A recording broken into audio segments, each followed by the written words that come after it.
안녕하세요. 8월 17일 월요일입니다. 오늘 대체공휴일이라서 다 쉬는 날이지요. 지난 토요일 8월 15일 광복절이 휴일이다 보니까 휴일이 토요일하고 겹쳐가지고 17일 월요일 대체공휴일로 되었습니다. 대체공휴일제가 생긴 게 몇 년 되지요, 지금? 박근혜 대통령 때 아마 만들어진 것 같은데. 근데 이게 쉬는 건 좋고 휴식도 해야 되고 하지만 우리나라의 공휴일이 너무 많은 것 같아요. 언제 일하고 언제 공부하고, 이게 우리나라가 지하자원이 있는 것도 아니고 세계와 경쟁해서 우수한 두뇌를 가지고 경쟁해서 거기에서 뭐 반도체라든가 이러한 과학 분야, 의료 분야 이런 쪽에서 수출을 해가지고 돈을 벌어서 먹고 사는 나라인데, 이렇게 노는 날이 많고 그러다 해도 지금 코로나로 인해서 근무 일수나 학업 일수가 많이 부족할 텐데, 경쟁력이, 국가 경쟁력이 뒤처지는 것이 아닌가, 그러한 것에 우려도 됩니다. 이게 열심히 해서 노력하고 그래서 이게 국가가 발전해야 되는데, 이게 평준화가 하향 평준화가 되다 보니까 이게 실력이 다 퇴보하는 거지요. 퇴보하는 것은 결국은 도태되는 거고요. 죽는 겁니다. 발전하고 개발하고 개혁하고 혁신하고 선의의 경쟁을 통해서 발전하는 거잖아요. 근데 우리나라가 그런 것들은 더 없어졌고, 이 문재인 정부 들어서서 더더군다나 뭐 경쟁 이런 것은 다 없어졌어요. 그러니 거기서 뭐 우수한 인력이 나오겠습니까? 나라가 이제 국가가 후퇴하는 거죠. 3만 1,000불 국민소득을 기점으로 이제 후퇴할 것 같아요. 인구도 점점 감소하고 있고, 또 국가 채무는 점점 늘어나고 있고, 한 사람이 우리나라 국민들, 그동안에 박근혜 정부 때까지는 1,000만 원 정도였었는데, 채무가, 국가 채무가 국민 1인당 나누면 지금은 뭐 3,000만 원 정도로 올라갔다 그래요. 문재인 정부 들어서서. 빚만 잔뜩 늘어나고 말이죠. 이게 뭐 하는 건지 모르겠어요. 오늘 말씀은 로마서 4장 3절입니다. 성경이 무엇을 말하느뇨? 아브라함이 하나님을 믿음에 이것이 저에게 의로 여기신 바 되었느니라. 아멘. 아브라함은 믿음의 조상이지요. 그래서 아브라함의 믿음은 바랄 수 없는 중에 바라고, 기다릴 수 없는 중에 기다렸고, 떠날 수 없는 중에 떠났으며, 드릴 수 없는 중에 드렸던 것이 아브라함의 믿음의 핵심이잖아요.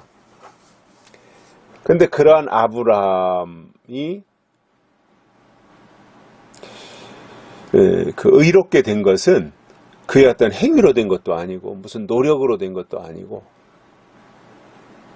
오직 아브라함이 하나님을 믿은 것이 하나님 보실 때 그 의로 여기신 것이다 이거예요. 그래서 우리가 의롭게 되는 방법은 다른 아무것도 없어요. 오직 한 가지, 믿음밖에 없어요. 우리가 의롭게 되는 것은 믿음밖에 없어요. 그렇다면 우리가 믿음이 있어야 되잖아요. 믿음으로 의롭게 되니까.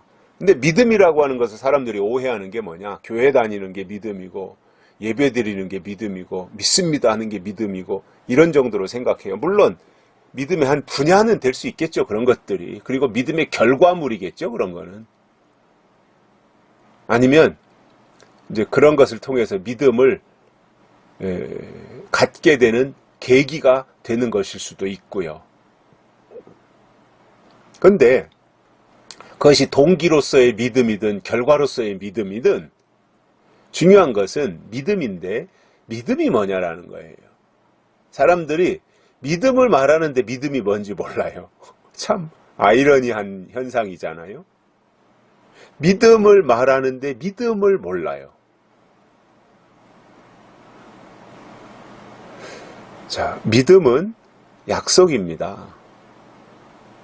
우리가 하나님을 믿는 것은 하나님이 주신 약속을 믿는 것입니다. 이것이 다른 종교와의 차별입니다, 이게. 다른 종교에는 믿음이라는 말이 없어요.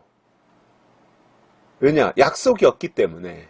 근데 우리 기독교가 믿음이 있는 이유는 하나님이 약속을 주셨기 때문이에요. 그래서 구약에서부터 계속 약속을 주셨어요. 지금까지 오신 거예요. 그래서 창세기 이후로 출발해서 요한계시록까지 계속해서 하나님 약속을 주신 거예요. 약속을 주셨다가 약속이 이루어지면 또 다른 약속을 주시고, 또 다른 약속이 이루어지면 또 다른 약속을 주시고, 또 다른 약속이 이루어지면 또 다른 약속을 주시고, 이렇게 해서 지금까지 오셔서 성경에 32,500가지나 되는 약속들이 있거든요. 그 약속들이 다 이루어졌어요. 이제 남은 약속이 계시록에 있는 주님이 다시 오신다는 약속이 남아 있어요.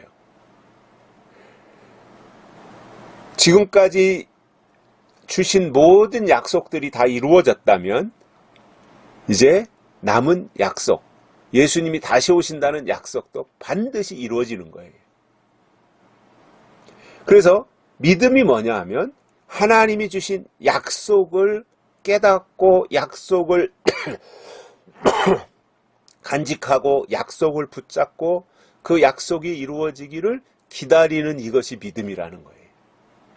그래서 약속이 있으면 믿음이 있는 거고요. 자, 물론 하나님의 약속이에요. 그런데 하나님이 주신 약속이 없는 곳에는 절대로 믿음이 존재하지 않아요. 속지 마십시오. 너무나 많은 사람들이 속고 있어요, 지금. 약속이 없는데 무슨 믿음이 있어요. 큰 데 가서 속지 말고, 큰 데 가면 뭐 별거 있는 줄 아십니까? 사람 잔뜩 모여 있는 데 가면 대단한 거 있는 것 같습니까? 약속이 없으면요, 말짱 꽝입니다. 그거 다 헛방인 거예요. 약속이 없는데 무슨, 예? 거기에 믿음이 있습니까? 아브라함을 보면, 로마서 4장이 이제 아브라함의 믿음에 대해서 쭉 설명하는 내용인데, 아브라함의 믿음의 핵심은 그가 하나님을 믿었다는 거예요. 하나님이 그것을 의로 여기신 거예요. 오늘 우리가 의롭게 되는 비결이 뭐예요? 우리가 무슨 행위로서 의롭게 되는 게 아니잖아요. 뭔가 잘해서 의롭게 되는 것이 아니잖아요. 하나님이 의롭게 여겨주셔서 의롭게 되는 거거든요. 그래서 칭의라고 하는 거잖아요. 그런데 누구를 하나님이 의롭게 여기시느냐? 믿음이 있어야, 하나님을 믿는 믿음이 있어야 하나님이 그걸 의롭게 여기시는데, 그 믿음의 핵심이 뭐냐면 하나님의 약속에 있다라는 겁니다. 아브라함은 하나님의 약속을 믿었던 겁니다. 오늘 우리도 하나님의 약속을 믿어야 되는데, 그 약속이 지금은 어디에 있느냐면 요한계시록 속에 있다는 겁니다. 여기까지 하겠습니다. 감사합니다.